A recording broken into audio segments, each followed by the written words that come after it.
vocês vão gostar bastante, beleza? Vamos para as informações.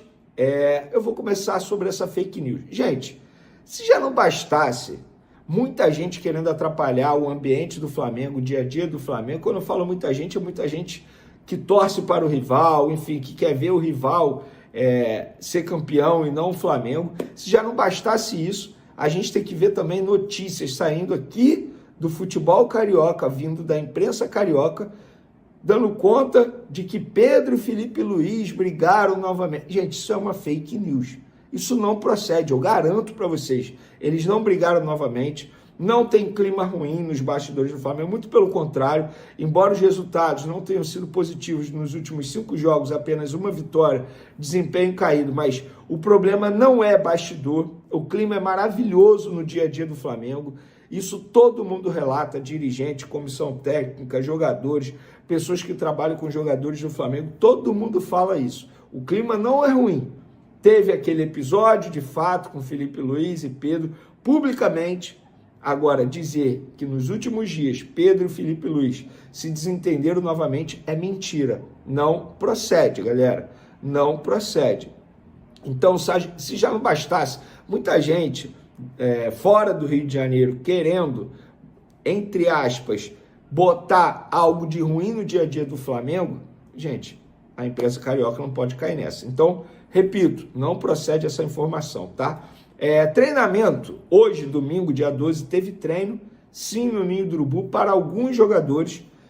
Confesso para vocês que eu não consegui apurar o nome desses atletas, mas alguns atletas foram ao CT Ninho do Urubu, e eu vou até ler aqui exatamente o que a pessoa disse, para eu não botar palavras na boca da pessoa. Eu perguntei, hoje teve treino? Essa pessoa teve para alguns que precisam de suporte. Eu perguntei, mas o que seria esse suporte? Reforço de carga, volume de treino maior, dores musculares, risco de lesão.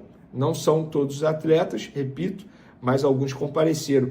E aí, segunda-feira tem treino normal, terça treino normal, e quarta-feira tem o primeiro duelo nessa segunda quinzena de outubro, que terá uma sequência absurda que será contra o Botafogo. E o Flamengo chega muito mais pressionado para esse jogo contra o Botafogo, porque o Palmeiras venceu o Juventude na noite de sábado, venceu muito bem, embora a gente tenha visto ali um pênalti marcado para o Palmeiras no começo do jogo. Absurdo, ainda bem que o VAR corrigiu o erro do árbitro, mas é impressionante como os árbitros já estão propensos a marcar algo ao Palmeiras. Não estou dizendo que querem beneficiar o Palmeiras, não, mas é muito doido isso. A gente olhou o lance, na hora a gente percebeu que não tinha sido pênalti, mas enfim, o Flamengo chega muito mais pressionado, porque nesse momento o Palmeiras é líder, sozinho, 3 pontos à frente do Flamengo, e Flamengo e Palmeiras nesse momento têm o mesmo número de jogos. Então o Flamengo precisa vencer o Botafogo e torcer para o Palmeiras tropeçar diante do Red Bull Bragantino, e aí na outra rodada as duas equipes se enfrentam. E sobre treinamento, galera, nos últimos dias, Felipe Luiz, segundo o jornalista Renato Maurício Prado, tem treinado com um ataque da seguinte forma: Carrascal, Bruno Henrique e Samuel Lino. É uma informação do Renato Maurício Prado. Confesso que eu fico surpreso em ver novamente o Bruno Henrique, mas o Samuel Lino não é surpresa, tá? Eu disse que deixaria no banco de reserva se tivesse uma sequência de jogos, mas como veio a data FIFA, deu tempo de ele descansar, treinar, então eu mantenho o Samuel Lino. Agora, o Pedro não ser titular me chama muita atenção, e eu gosto do Gonzalo Plata, também gosto do Luiz Araújo, enfim, o Flamengo tem muitas opções para o setor ofensivo.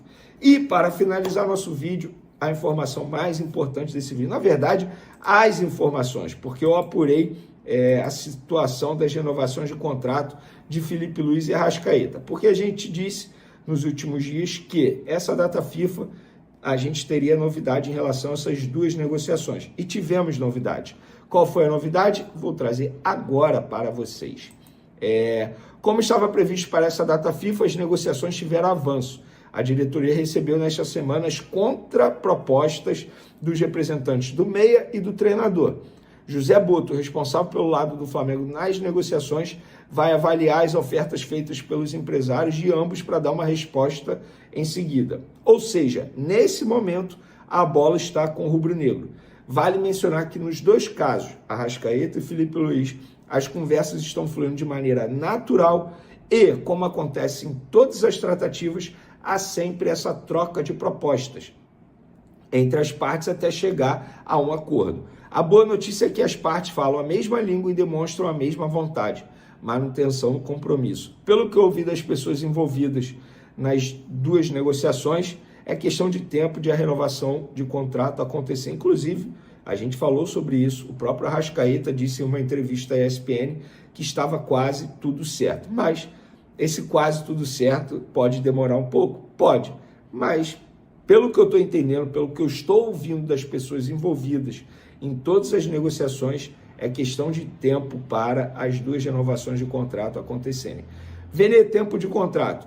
Eu já ouvi uma data de outra, então calma, não vou mencionar nada agora. Quando eu tiver a certeza qual será o tempo do compromisso, tanto do Arrascaeta quanto do Felipe Luiz, vou trazer para vocês. Sobre o Arrascaeta, o que eu posso garantir? A ideia é por mais 3 anos. O contrato dele acaba em 2026, dezembro, então a ideia é botar mais 3 anos, indo até dezembro de 2029. Mas quando eu tiver a certeza, eu menciono aqui. Mas tá tudo encaminhado, tá, galera? Vai acontecer renovação de contrato, vocês podem ficar tranquilos. Ó, agora a última informação. O Racing jogou contra o Banfield na noite de sábado e mais um jogador do Racing se machucou. Gabriel Rojas, lateral esquerdo absoluto da equipe argentina, saiu de campo chorando, sentindo dores no joelho, na coxa, e a tendência é que não fique à disposição para pegar o Flamengo. Lembrando que o Racing já tem 2 desfalques, o zagueiro Fraco Pardo e o atacante Elias Torres. E agora, provavelmente, o Gabriel Rojas, que saiu chorando bastante de campo. Uma pena para o jogador, mas para o Flamengo é uma boa notícia. Agora, partiu o site da Golcase. Tamo junto, galera. Valeu! A má fase de Samuel Lino vai virar um novo caso Cebolinha? O Flamengo se apressou em negar qualquer problema fora de campo envolvendo Samuel Lino, mas a verdade é que o investimento de 22 milhões de euros ainda não mostrou retorno. O atacante soma apenas 2 gols e 4 assistências e a pressão cresce para que ele finalmente mostre o motivo de ser o reforço mais caro da história do clube. Será que a paciência da torcida tem limite ou o Felipe Luiz vai conseguir recuperar o jogador? Comenta aí, o Lino merece mais tempo ou já deu para ele no Mengão? Abraço!